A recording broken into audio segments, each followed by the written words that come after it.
चसा निमखंडी पंचायत रे आम ओडिशा नवीन ओडिशा सचेतनता कार्यक्रम अनुष्ठित। गंजाम जिला दिगपहंडी ब्लॉक अंतर्गत चसा निमखंडी ग्राम पंचायत रे पंचायत स्तरीय आम ओडिशा नवीन ओडिशा सचेतनता कार्यक्रम अनुष्ठित हो जायछि। सरपंच श्रीमती मिनती कुमारी जानक संयोजन रे आयोजित कार्यक्रम रे पूर्वतन बाचस्पति स्वर्गत सुजय नारायण पुत्र बीजेडी राज्य कार्यकारिणी श्री विप्लव पात्र मुख्य अतिथि रूपे जोग देइथिबा बेले सम्मानित अतिथि भावे सीडीपीओ मैडम पंचायत निर्वाही अधिकारी ग्राम रोजगार सेवक प्रताप चंद्र चौधरी जिला परिषद राधाकांत महाकुड़ जोग देई प्रदीप प्रज्वलन करी कार्यक्रम शुभारंभ करथिले। पंचायत स्तर में कराଯାଇଥିବା भित्तिभूमिर विकास नहीं मुख्यमंत्री नवीन पट्टनायक गुरुत्व को मुख्य अतिथि श्री विप्लव पात्र कहिथिबा बेले मुख्यमंत्री विभिन्न योजना को ग्रामांचल प्रत्येक लोकों निकट किभଳି पहुंची पारिबो से नहीं मिलिमिशि कार्य करने से परामर्श देथिले।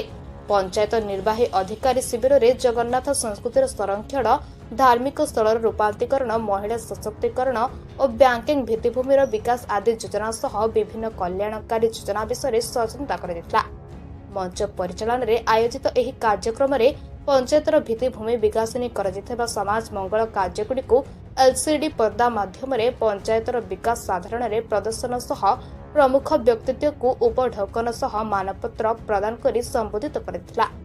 एहा सह पंचायतर प्रति विद्यालय जड़े शिक्षकों को आदर्श शिक्षक भावे एथिरे संबोधित करथिला।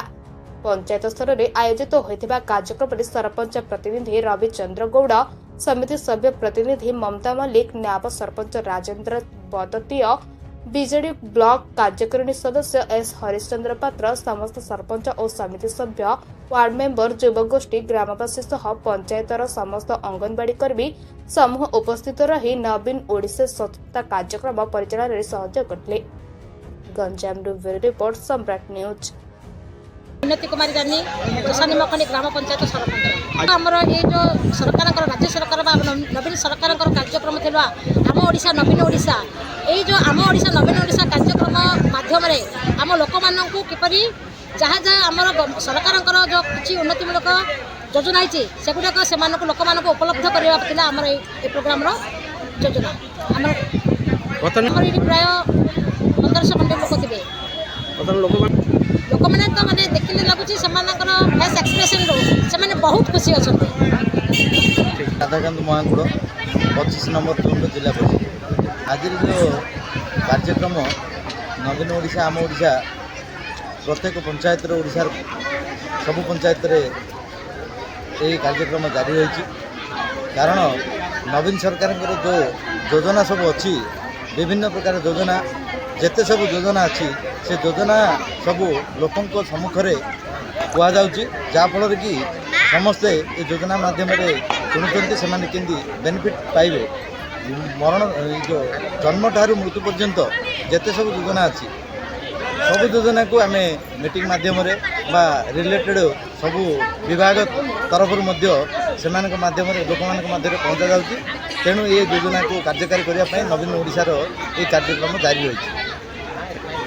पात्र दिगपहंडी ब्लॉक कार्यकारिणी सदस्य आज कार्यक्रम आम ओडिशा नवीन ओडिशा राज्य सरकार एक अभिनव प्रयास कार्यक्रम चालू अच्छी यह केवल जे चसा निमखंडी सीमित ता नुहे सारा राज्यर प्रत्येक पंचायत चालू अच्छी से आम पंचायत सिंधुआ ग्राम अनुष्ठित होती प्राय 1500 ऊर्ध लोक समागम होते विशेषकर नारी समाजर महिला माने एसएचजी ग्रुपर माँ मैंने अधिक संख्यार जोगदे जो योजना गुड़िक सरकार कार्यकारी करगुड़ी केते दूर से निकट में पहुँची विषय से केते दूर अवगत से संपर्क धारणा दिखाई एवं विभिन्न लोकाभिमुखी कार्यक्रम गुड़िक लोक मान निकट में किभली पहुँचुची ना ना तार एनालिसिस कराई परिप्रेक्षी में आखपाख अंचल तथा पंचायतर बहु बुद्धिजीवी ज्ञानजीवी एठारे उपस्थित थे विशेषकर आमर राज्य कार्यकारिणी सदस्य विप्लव पात्र आसी ये कार्यक्रम में निजर मूल्यवान समय ହାତଛଡ଼ା କରି ପ୍ରାୟ 2 ଘଣ୍ଟା ଧରି ଏଠାରେ ଉପସ୍ଥିତ ଥିଲେ। ଲୋକମାନଙ୍କୁ ଏହାର ବାର୍ତ୍ତା, ଏହି କାର୍ଯ୍ୟକ୍ରମର ବାର୍ତ୍ତା ଲୋକମାନଙ୍କୁ ପ୍ରଦାନ କରିଥିଲେ। ଏହାର କାର୍ଯ୍ୟକ୍ରମର ଉଦ୍ଦେଶ୍ୟ କ'ଣ ତା ସମ୍ପର୍କରେ ମଧ୍ୟ ସୂଚନା ଦେଇଥିଲେ। ତାପରେ ବିଭିନ୍ନ ଶିଶୁ କଳାକାରମାନଙ୍କୁ ନେଇକରି ବିଭିନ୍ନ କାର୍ଯ୍ୟକ୍ରମ ଆୟୋଜନ ହୋଇଥିଲା, ସାଂସ୍କୃତିକ କାର୍ଯ୍ୟକ୍ରମ। ସେହି କାର୍ଯ୍ୟକ୍ରମମାନଙ୍କରେ ମଧ୍ୟ ସରକାରଙ୍କର ଯେତେ ସବୁ ଲୋକାଭିମୁଖୀ କାର୍ଯ୍ୟଗୁଡ଼ିକ ରହିଛି ସେହି ନୃତ୍ୟ ମାଧ୍ୟମରେ ଲୋକମାନଙ୍କୁ ଅବଗତ କରାଯାଇଥିଲା। ବିଶେଷ କରି ଲୋକନୃତ୍ୟ ଦାସକାଠିଆ ମାଧ୍ୟମରେ ମଧ୍ୟ ଲୋକମାନଙ୍କୁ ସରକାରଙ୍କର ଯୋଜନା କେମିତି ପାଖରେ ପହଞ୍ଚିବ, ଲୋକମାନେ କିଭଳି ସେ ଯୋଜନା ସମ୍ପର୍କରେ ସଚେତନ ହେବେ, ସେମାନେ ମଧ୍ୟ ନିଜର ନୃତ୍ୟ ଶୈଳୀ ମାଧ୍ୟମରେ ଲୋକମାନଙ୍କୁ ଅବଗତ କରାଇଲେ। ଏହିଭଳି ଭାବରେ କାର୍ଯ୍ୟକ୍ରମ ଦୀର୍ଘ 4 ଘଣ୍ଟାରୁ ଅଧିକ ସମୟ ଧରି ଚାଲୁଅଛି। ବର୍ତ୍ତମାନ ମଧ୍ୟ ଶେଷ ପର୍ଯ୍ୟାୟରେ ଏଠି ପ୍ରସାଦର ଆୟୋଜନ କରାଯାଇଛି। ଲୋକମାନେ ପ୍ରସାଦ ସେବନ କରିକି ପ୍ରାୟତଃ କେତେ ଗଲେଣି। ଆଉ କିଛି ଯୁବ କଳାକାର, ଶିଶୁ କଳାକାରମାନେ ଅଛନ୍ତି, ସେମାନଙ୍କର ଲୁକାୟିତ ହୋଇଥିବା ପ୍ରତିଭାକୁ ଏଠାରେ ପରିବେଷଣ କରିବେ। ଲୋକମାନଙ୍କୁ ସଚେତନର ବାର୍ତ୍ତା ଦେଇକରି